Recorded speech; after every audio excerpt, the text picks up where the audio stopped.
shameful, horrific to see him in the United States. The protests where they apparently made him change rooms by shining a light onto the Watergate Hotel that had an image of Netanyahu that said arrest him, I believe. That's beautiful. Love to see those acts of solidarity. But it still is immensely disturbing that even though around half of Democrats in the Senate and in the House decided to boycott this speech, half still showed up. Half were there. Some of them giving standing ovations to this genocidal maniac. Let's start with where he opened his speech, or close to it. A refrain that he often returns to, that this is a clash between civilization and barbarism. This is not a clash of civilizations. It's a clash between barbarism and civilization. Head fake.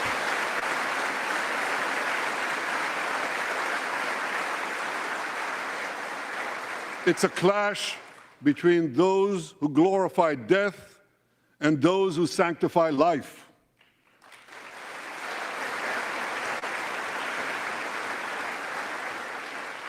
For the forces of civilization to triumph, America and Israel must stand together.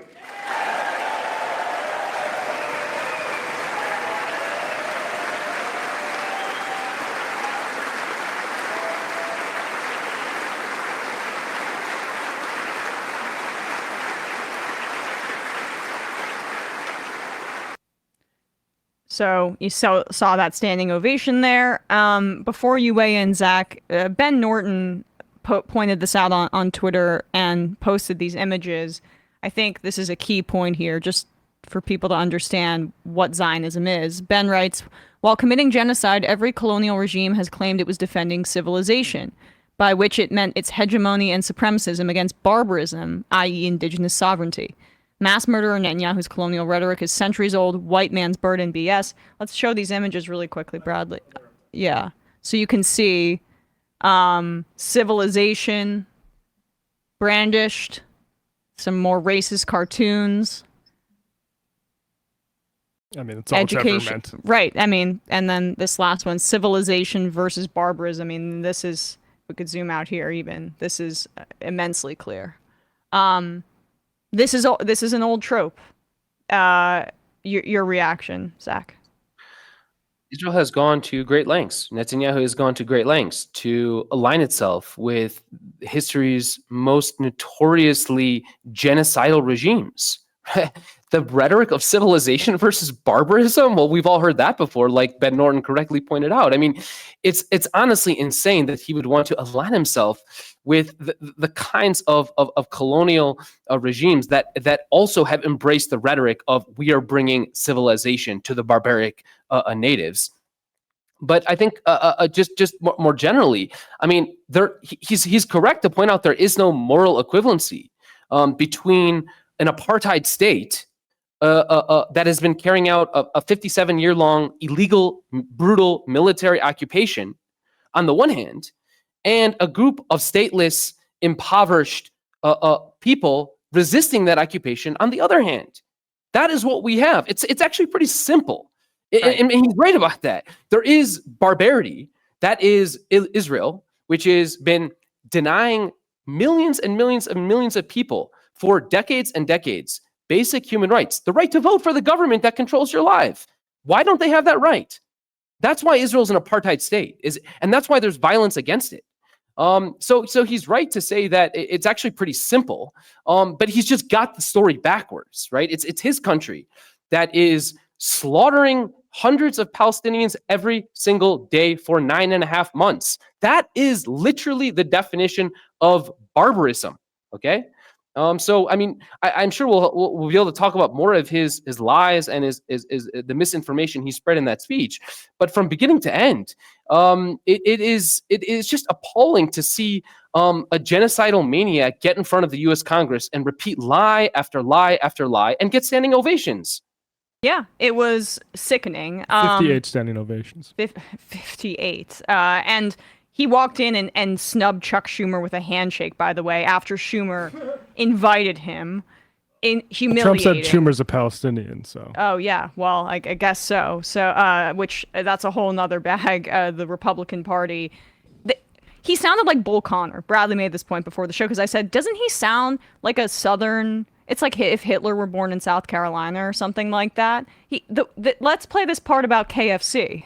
So I guess someone, Adam Friedland joked, guess Jerry's been in the writer's room, Jerry Seinfeld, because he had this stupid joke about like, oh, look, the campus protesters, they're funded by Iran, obviously. And the kids with the blue-pink hair, they know nothing. It's indistinguishable from Republican far-right rhetoric. This guy's just been being given a blank check to do genocide. But he sounds like every Republican I've heard my entire life, the most racist ones.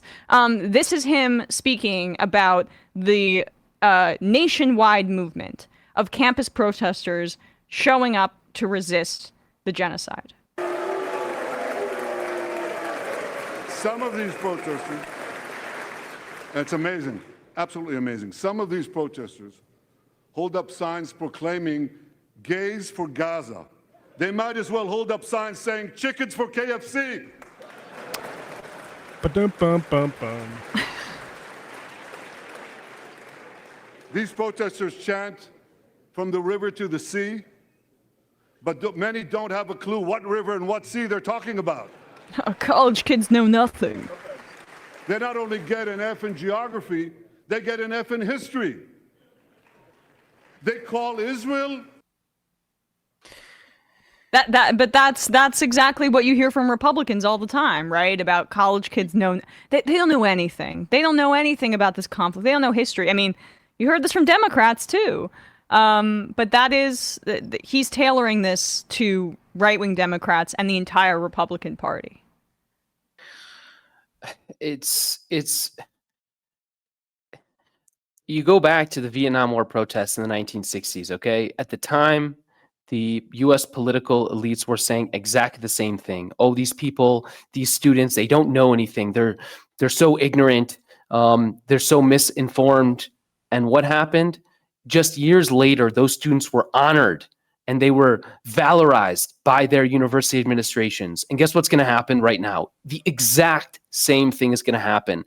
Just as those protesters were later determined to be heroes, the same will be true of the tens, if not hundreds of thousands of students all around the US and in Europe and in Australia and in Mexico and elsewhere around the world. They will also be declared heroes for standing up in the face of a government and a Congress and a president and a Republican Party and a Democratic Party all complicit in genocide. The students are the heroes, and it's Netanyahu who is a genocidal maniac.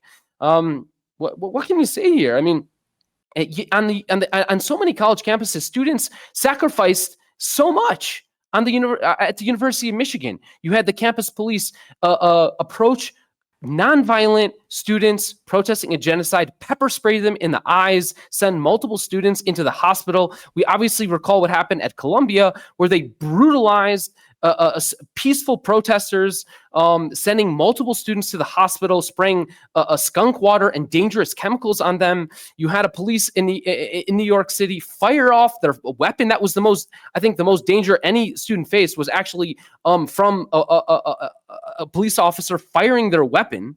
You had in places like Emory, you had 65-year-old Jewish studies professors attacked brutally by police. These people will go down as heroes, and it's the campus administrators, and it's the campus police, and it's the Congress and the president who will be remembered for what they are, which is genocidal maniacs.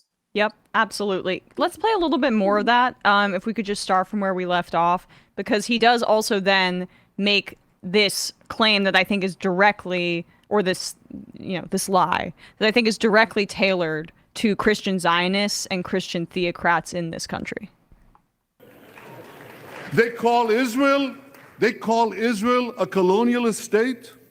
Don't they know that the land of Israel is where Abraham, Isaac, and Jacob prayed, where Isaiah and Jeremiah preached, and where David and Solomon ruled? can you speak a little bit about the invocation of biblical prophecy, essentially, and claiming that Israel has a right to that land?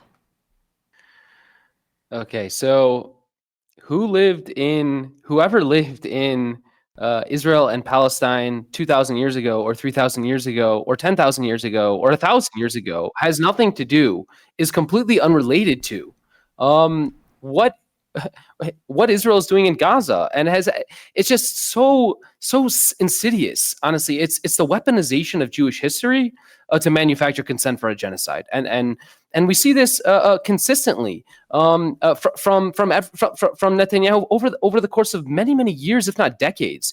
Is this this weaponization of Jewish history? And in fact, what I think it does is it endangers Jews around the world, because what you have is a prime minister.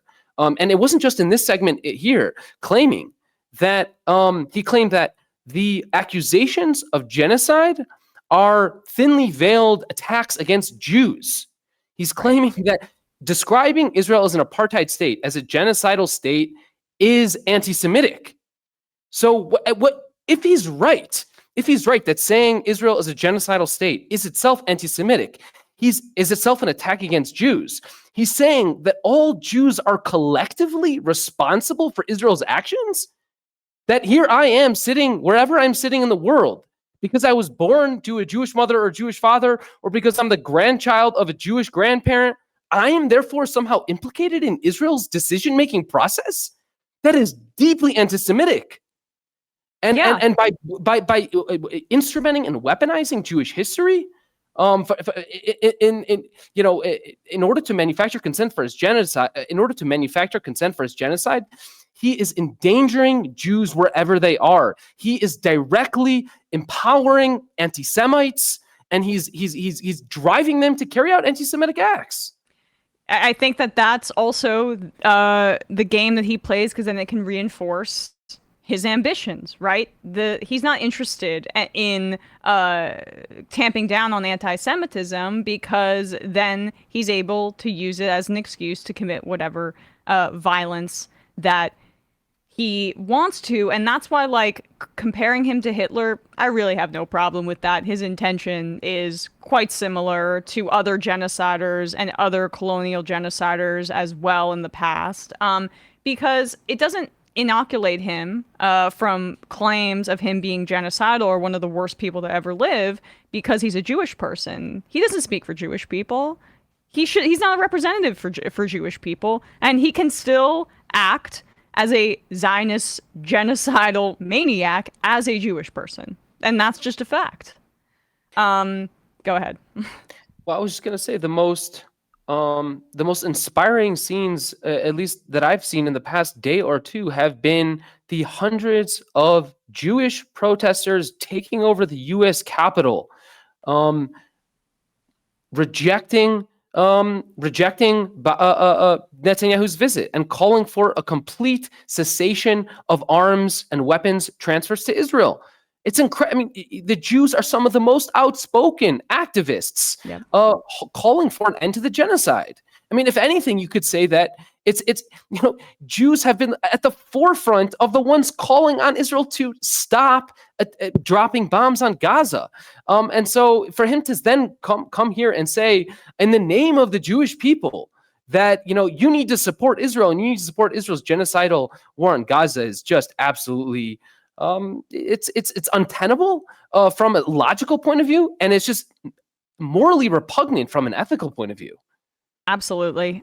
Last clip here, and then we'll let you go, Zach. But I wanted to get you to wanted to get your expertise and for you to respond to this. Netanyahu here talks a bit about Iran and mentions that, or at least alludes to, after saying that the anti-genocide protests in this country are being funded by Iran. That's a lie. He also then seems to claim that he thinks that Iran could have been behind the botched assassination attempt, or the attempted assassination of Donald Trump from like a week and a half ago. This is insanity, but clearly designed to appeal to like the John Boltons and the neocons of the right wing. Here he is doing that. 1979, it stormed the American embassy. It held scores of Americans hostage for 444 days. Since then, Iran's terrorist proxies have targeted America in the Middle East and beyond. In Beirut, they killed 241 U.S. servicemen. In Africa, they bombed American embassies. In Iraq, they supplied explosives to maim and kill thousands of American soldiers. In America, they actually sent death squads. They sent death squads here to murder a former Secretary of State and a former National Security Advisor. And as we recently learned, they even brazenly threatened to assassinate President Trump. But Iran understands that to truly challenge America, it must first conquer the Middle East. Okay. And Yeah, that sounds like you guys. You want to counter the Middle East. Iran is a boogeyman for Israelis, for Netanyahu, and in fact, for a lot of gullible U.S. politicians. Obama doesn't get enough credit for the Iran deal because people don't necessarily understand the power of the Israel lobby and how they opposed it so vehemently, which was essentially trying to get Iran to denuclearize, normalizing with Iran, or not normalizing, but at least cooling tensions. And then we released a lot of the money that we had frozen of Iran's and eased sanctions on them in exchange. And this was a good deal, decreased antagonism, and then also prevented Iran from beginning to manufacture a nuclear weapon. Then Trump comes in, scraps it after Benjamin Netanyahu does some PowerPoint presentation press release where he lies, that Iran is cheating on the nuclear deal. And then Biden, as president, continues to further, honestly, the Trump era foreign policy. If you could just give broader context about Iran as it relates to Israel and why Israel is so bullish on antagonizing Iran and being in conflict with them. Well, I think at the most basic level, every time Israel talks about Iran, that's one less time they're talking about the Palestinians. Israel and Iran have no inherent conflict with each other. There's no disputed territory. There's no inherent reason for them to be in conflict at all. It's entirely, I think, a manufacturing of Israel in order to distract and deflect from its occupation and its apartheid and its genocide. But I think the broader issue here, and if you really ask yourself, what state in the Middle East is meddling in the United States, is trying to influence the U.S. and change the direction of U.S. politics, guess what? It's Israel. It's not Iran. According to New York Times reporting from early June, Israel is secretly targeting U.S. lawmakers with a social media campaign, manufacturing all of these fake accounts, using ChatGPT to manufacture false stories, and to have soft power on U.S. elections. And that is the state of Israel doing that, using their Ministry of Diaspora Affairs. It's the state of Israel that is carrying out attacks against Iran's embassy in Syria, slaughtering 13 people. It's Israel that is attacking Yemen. It's Israel that is attacking Lebanon. It's Israel that is attacking Syria. It's Israel that is a menace in the Middle East. And, Right. and so I think so whenever you hear Israel talk about Iran, I mean, this has been Netanyahu's mantra for decades. I mean, you can go back to the 90s where he's trying to get the world to pay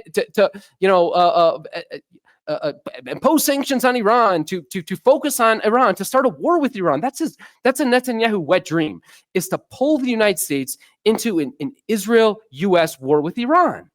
And this will distract the entire world from what is actually happening on the ground in Israel and Palestine, which is occupation, apartheid, ethnic cleansing, and genocide. And that's what this is all about. And that's what we saw, by the way, for 14 days was it in May, with this Israel-Iran spat. It was the same thing. The world completely lost the focus on the genocide. For 2 weeks, you didn't have a single story on Gaza. Everything was about this Israel-Iran spat. And that's what this is all about. It's distraction, deflection, and it's continuing.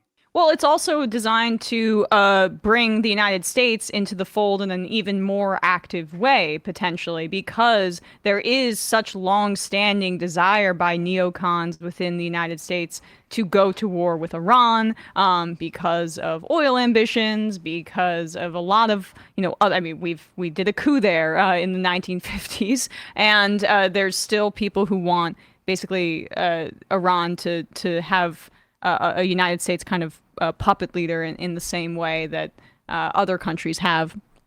John Schwartz reposted this. This was after 9/11, and I was struck by it. There were estimates at the time that tens of thousands of Americans may have died, like on 9/11. That's what some people thought happened on the day. Obviously, that didn't end up happening, but there were a lot of fears. Netanyahu's immediate reaction was, quote, "It's very good." And then he walks it back. Well, not very good, but it will generate immediate sympathy. He predicted that the attack would, quote, "strengthen the bond between our two peoples because we've experienced terror over so many decades, but the United States has now experienced a massive hemorrhaging of terror." Point being, he was a little too honest at the beginning there, where he was happy about the fact that the United States was attacked by terrorists from the Middle East because it could draw the United States into aiding Israel's ambitions, killing more Muslims in the Middle East. And in the end, Netanyahu, from Pennsylvania in many ways and lived a lot of his life there, he's just an old school far-right American neocon. Full stop. That's exactly correct. He has been, for decades, trying to liken Israel's adversaries to the United States' adversaries, right? We of course, he's going to believe that the 9/11 attack on U.S. soil is going to serve Israel's interests because it's going to provide him even more fodder for his false associations. It's going to make it much easier for him to portray, the big bad evil Islamic threat, right? And that's been the approach from 9/11 to the present. And you might even say, by the way, that's why there was so much more support for Israel during the second Intifada in 2001, 2, 3, 4, 5, when Israel was committing mass murder in the West Bank and Gaza on a daily basis, killing 3,000 Palestinians in those 4 years from late 2000 to 2005.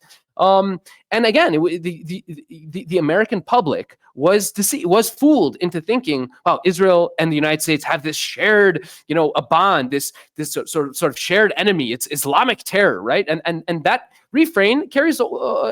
We see that all the way to the present day with the attempts to liken Hamas to ISIS. So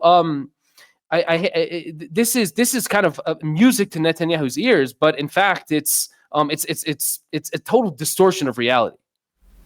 Hey folks, don't forget to hit the subscribe button and check out our daily show. We do it every day at 12 p.m. Eastern for about 2.5 hours. We even take phone calls. You should check that out.